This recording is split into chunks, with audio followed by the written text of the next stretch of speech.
జాను, ఇదిగో శాలరీ వచ్చింది, తీసుకో. ఏంటండి 15,000 ఉంది? అవును, ఈ నెలకు కొంచెం అడ్జస్ట్ చేసుకో. మా నాన్న ఏదో అర్జెంట్ అని ఫోన్ చేస్తే 5,000 ఆయనకి పంపించాను. ఏంటి, ఇంకా మీ అమ్మ నాన్నకి డబ్బులు ఇస్తున్నారా? ఏమైంది ఇప్పుడు నీకు? ఏమైందా? ఊర్లో ఇల్లు పొలం ఉంది కదా, వాళ్ళ కడుపు కూడా వాళ్ళు సంపాదించుకోలేరా? వచ్చే పెన్షన్ అంతా వడ్డీకి మారుస్తాడారంట, వాళ్ళకేం తక్కువ? వాళ్ళు వడ్డీకి మారుస్తున్నారని నీకెవరు చెప్పినారు? చెప్పుడు మాటలు విని నోటికొచ్చినట్లు మాట్లాడొద్దు.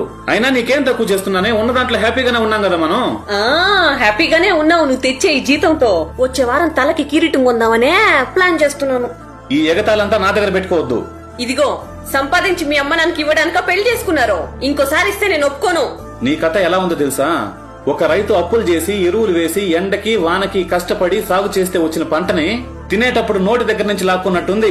నా తల్లిదండ్రులు తిని తినక అప్పులు చేసి కష్టపడి నన్ను చదివించి పెంచి ప్రయోజకుడిని చేస్తే ఇప్పుడు నేను కష్టపడి పెళ్ళాన్ని మాత్రమే చూసుకుంటూ తల్లిదండ్రులను గాలి కుదిలేవాలనా?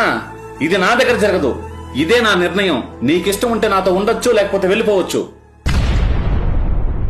పెళ్లాం మత్తులో పడి తల్లిదండ్రుల్ని వృద్ధాశ్రమంలో వదిలేకుండా మీ పిల్లలతో సమానంగా చూసుకోండి. మానవ సేవే మాధవ సేవ అనడానికన్నా తల్లిదండ్రుల సేవే గొప్పదంటాను. తల్లిదండ్రుల్ని తమతోనే ఉంచుకుని ఎంతమంది చూసుకుంటున్నారో కామెంట్ చేయండి. చూస్తాం ఎంతమంది మహాత్ములున్నారో.